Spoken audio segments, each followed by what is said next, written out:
السلام علیکم دوستانو، شیردل تخنیکی معلوماتی چینل ته ښه راغلاست.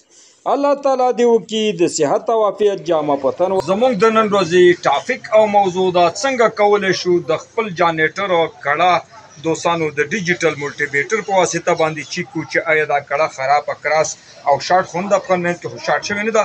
د دې د چیک کولو لپاره دوستانو تاسو را به یو ډیجیټل ملټیمیټر موجود وي. تاسو به دا ډیجیټل ملټیمیټر په کنټینیوټي اوم ريزिस्टेंस پوینټ باندې ولګوي. دا انتخاب سویچ به په غزي باندې انتخاب کوي. د دې نه وروسته به تاسو دوستانو د لیډ بټن ووهئ او د کې دوستانو د ترانسفارمر جنریټر د بلاک څخه عموما دغه دوه ګوچې راوتلي وي چې یو د اي سي ګوچه ده او بل دوستانو د کنټرول او د ډي سي ګوچه ده چې دا ای وی ار لذي او دا چې د دوستانو د دې څخه اوټپوټ 220 برق ورکوي. نو تاسو چې کله دا ګورئ نو تاسو دا د اي سي تارونه چې کله ګورئ د دې اوم ريزिस्टेंस با د دریو نه پورته وي، یا به 3 یا به 4 یا به 5. نو که چېرته د دې اوم ريزिस्टेंस 3 4 نو تاسو دا د اي سي کویل نه چې دا صحیح دي. که چېرته د 3 یا 4 نه ښکته 2 1 نو بیا دا کرا شوي. نو دوستانو راځو د دې چیک ته دا د لیډ بټن ماوله او ګورو دوستانو چې د دې اوم ريزिस्टेंस سو دی. بالکل زمونږ دا کړه چې د دوستانو دا صحیح ده. د دې اوم ريزिस्टेंस چې دی دا 4 دی. بیا بر دی د باډۍ سره وګورئ، باډۍ سره هم شارټ نه ده. بیا به د ډي سي کویل سره وګورئ چې د ډي سي کویل سره خو شارټ شوی نه ده.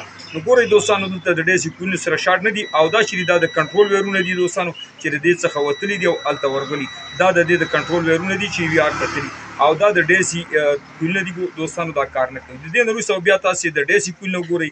د ډي سي کویل هم دغه سي دوستانو د کنټرول ویرونه دا تقریبا 3.1 نو زمونږ دغه تقریبا 4 خې نو 4 نیم دغه سي دا کنټرول ویرونه سي دي. اوس راځو د ډي سي ویرونه ته. نو د ډي سي ویرونه دوستانو چې دا چکرې کمی دي نو د دې اوم ريزिस्टेंस باید چې 2 وي. نو دا 2.2.8 دغه سي ورکوي. دا هم د باډۍ سره وګورئ نو دا هم د باډۍ سره ټچ نه دي. نو په دې طریقه سره تاسو کولای شئ د ډیجیټل ملټیمیټر په واسطه باندې د خپل هر قسم جنریټر کړه چې دوستانو دا چیک کوي د دې اي سي او ډي سي کویل نه چیک کوي تر څو تاسو وکولای شئ په خپل کور کې د جنریټر کړه دا چیک او ټیسټ کوي. نو دوستانو دا واز زمونږ د نن ورځې ټاپک او موضوع تاسو د توجه او لیدو څخه یو نړۍ مننه. السلام علیکم.